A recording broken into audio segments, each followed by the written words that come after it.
जी जी, आप किस नुक्ते पे चाह रही हैं कि मैं नुक्तों की हमने बात की है। पाकिस्तान तहरीक इंसाफ की मीडिया पॉलिसी कि किस तरह से इदारों का इस्तेमाल करके टीवी चैनल्स को मैसेज पहुंचाए जाते थे और क्या कुछ नहीं होता था, और फिर किस तरह से जब दूसरों पर गजब ढाए जा रहे थे तो तमस्कुर उड़ाया जाता था। और आज जाहिर है एटलीस्ट ये जरूर आज़ादी हासिल है इस मीडिया को कि अगर पाकिस्तान तहरीक इंसाफ के साथ ज्यादती हो रही है तो आवाज़ उठाई जा रही है मीडिया के प्लेटफॉर्म से। मेरे ख्याल में ये जो अभी यहाँ तज्जिया हुआ है, मैं आपको अपनी राय दे देता हूँ, क्योंकि देखे ना, मैं उस हद तक ही मेरी राय होगी ना जिस हद तक मैंने कोई चीज़ें अपनी आंखों से देखी हैं या मैं किसी अमल में खुद शरीक हूँ। जी श्योर सर। मैं भी उस वक्त PTI के इक़्तिदार में आने से कुछ 3 या 4 माह बाद मैं ऐवान बाला का रुकन मुंतखब हो गया और उसके बाद फिर हम गवर्नमेंट में भी थे, अपोजिशन में भी रहे और अभी भी हैं। मैं तो ये जानता हूँ फॉर एग्ज़ाम्पल के मतीउल्लाह जान साहब को कहीं गायब किया गया तो इमरान खान ही वो थे जिन्होंने इंटरवीन किया।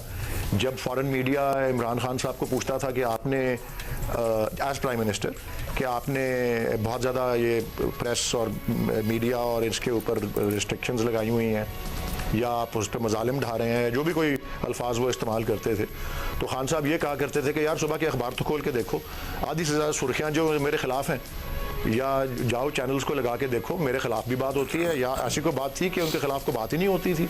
मैं भी अक्सर देखता था कि बहुत ज़्यादा तनकीद प्रिंट मीडिया और इलेक्ट्रॉनिक मीडिया पर जो थी वो आती रहती थी, हमारी गवर्नमेंट पर भी और इमरान खान साहब की ज़ात पर भी बहुत ही मिसालें हैं उसकी।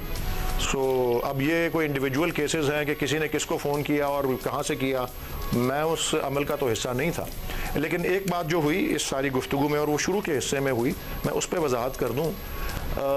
मैं ये जो एनविसेज कर रहा था कि सुप्रीम कोर्ट में जो मामला पहुंचा हुआ है, ये सलमान अकरम राजा वाला, इसमें जो बाकी जो PTI के कैंडिडेट्स हैं जो कामयाब होते हैं उनको पिटिशनर नहीं बनाया जाएगा। मेरे नज़दीक मैं समझता हूँ उनको रिस्पोंडेंट बनाया जाएगा ताकि वो उस फैसले के पाबंद हों जब भी वो फैसला हो, और वो उस फैसले के अंदर मौजूद हों एज पार्टीज आके बताएं अपना मौक़िफ़। ये देखें कि मतलब मेरी राय सुने ना, कितनी शर्म की बात है ये कि ये एक सबसे बड़ा चैनल पाकिस्तान का जो देखा जाता है उसके ऊपर बैठे हुए हैं हमारे बड़े एमिनेंट सारे तज्जिया निगार और एंकर्स, और बड़े मज़े से और कैजुअली बात हो रही है कि जी ये मंडी लगेगी, इनके ख़रीदार ये होंगे, इनके ख़रीदार वो होंगे। यार कितनी शर्म की बात है वैसे कि हम इतने गिर गए हुए हैं, हमारा सिस्टम इतना गिर गया हुआ है। इसको बड़ा कंडेम किया गया इसी प्लेटफॉर्म के ऊपर। वफादारियां बदलना जो है इसकी हिस्ट्री, मैं तो क्योंकि हिस्ट्री वगैरह भी स्टडी करता रहता हूँ और अक्सर मुझे पाकिस्तान मूवमेंट और इस हवालों से गुफ्तगू करनी पड़ती है। 1936 और 37 में पंजाब में एक इलेक्शन हुआ था और ऑल इंडिया मुस्लिम लीग को 4 सीटें मिली थी 175 सीटों में से, और यूनियनिस्ट पार्टी जो थी मेजॉरिटी ले गई थी और कांग्रेस के साथ मिलकर उन्होंने गवर्नमेंट बनाई थी। ये वो वक्त है जब कायद आज़म और अल्लामा इकबाल की गुफ्तगू आपस में खतो किताबत शुरू होती है। तो आप इमेजिन करें कि 4 सीटें ऑल इंडिया मुस्लिम लीग जीतती है और वो 2 जो हैं वो लुढ़क कर यूनियनिस्ट पार्टी में चले जाते हैं। उस वक्त फ्लोर क्रॉसिंग के खिलाफ जो ऐसी आईनी जो थी शिकें तो मौजूद नहीं थी, लेकिन ये बड़ी लंबी तवील हिस्ट्री है अनफॉर्चुनेटली हमारी पॉलिटिक्स की। कह रहे हैं कि हिस्ट्री में भी होता रहा है। सेनेटर साहब हमारे पास टाइम बहुत कम है, we also have to take a break, but thank you so much for being with us. आपको हमने हमेशा लॉजिकल रीजनेबल हमेशा आपके साथ कॉन्वर्सेशंस हुई हैं। Thank you for being with us.